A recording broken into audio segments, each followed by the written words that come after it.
All right, we're going to look at how to solve proportions. Now, there's three different ways that I want to make sure we touch on. You can use any of these three ways, obviously, depending on the problem. Will kind of dictate what you need to do. So the first one I want to look at is the mental math way. Kind of using your brain more than anything, just looking at the problem, trying to look at different patterns. So for instance, this problem 5/7 equals x over 21. It looks like the 7 goes into 21 perfectly, and you can do a little problem just to make sure. 21 divided by 7, well, 7 goes into 21 exactly 3 times. So if whatever you do to the bottom, you must do it to the top. So 7 times 3 is 21, which means 5 times 3 is going to give you 15 right there. So 15 21st. Okay. You can check that by simplifying 15 21st and get a common denominator. So I can actually divide both of these by 3, and if it works, it should equal the 5/7, and in this case, it does. All right, so that's using mental math. It works. It obviously depends on the problem itself. The next one I want you to look at is how to look at this as like an equation. In reality, this says 5/7 is equal to x divided by 21. So because there's an equal sign, there's a variable, there's other numbers involved, we can treat it just like an equation. Well, in the problem 5/7 equals x divided by 21, the goal is to get the x by itself to solve for.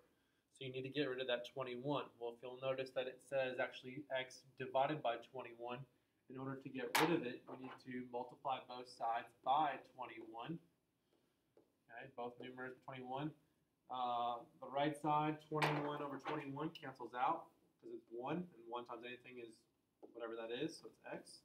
Now over here on this side, you can do 21 times 5, which is 105 over 7. Again, I just did top times top and bottom times bottom. Technically, that's 1. I personally like to simplify first. I saw 21 and 7. 21 over 7 is technically 3, so I just made that 21 a 3, and the 7 a 1. 3 times 5 is 15. Get the same answer in both situations. Just make sure we have those there. All right. The last way is to do the cross multiplication. Anytime you have a problem that's said to be a proportion, you're trying to solve it, you can easily just cross multiply. Okay, it's because of the common denominator situation. 5 times 21 is 105. 7 times x is 7x. Kind of looks similar to what we're doing over here on this side. Divide both sides by 7. X equals 15. Again, all these you can always go back and plug it in. And we already showed in the previous example that 15 21st is equal to 5/7. Okay. For some other examples to look at just to make sure we're on the same page. We'll look at example 2 real quick. Okay. Same thing with these. X divided by equals 7 over 10. You can solve it any way. If you want to pause it and try to do these, go ahead and give that a try. Go ahead and pause it now. Otherwise, I'm going to go through these. In this situation, we're doing cross multiplication. Okay. You do the x times 10 and get x times 10 on the left, and then do 8 times 7. Simplify those, continue on. 10x equals 56, and then divide both sides by 10, we get 5.6. Over here on this side, okay, over on this side, we do the same thing. Cross multiply, 9 times 17, and then y times 3. Simplify those out, 153 equals 3y, and then we get y equals 51. Okay. All right, the last little piece is dealing with graphing.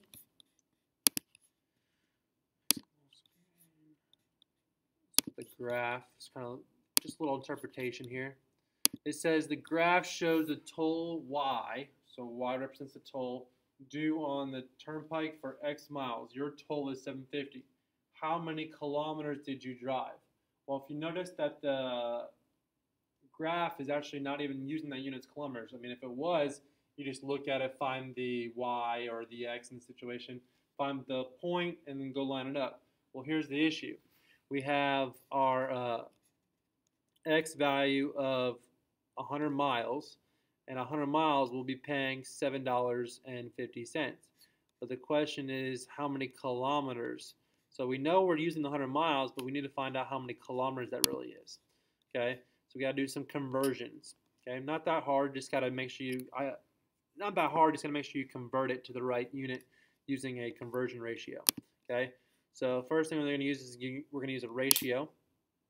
We start with 100 miles and we multiply by its ratio. Notice that the miles is on the numerator and the miles is on the denominator. That way we can cancel them off and leave us with just the kilometers, which is what we want.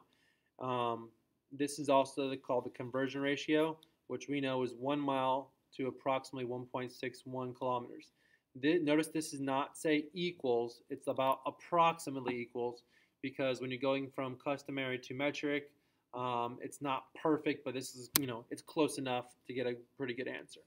Okay, so we just do top times top, bottom times bottom. We get 161 kilometers for that's equal to 100 miles. Another way is to do the proportion way. Okay, we have 1.61 over 1, which is the ratio, is equal to how many kilometers over 100 miles. Cross multiply, we get 1.61 times 100 is equal to 1x, or just x, and we end up getting 161. We get the same answer each way. Hopefully that was helpful. See y'all.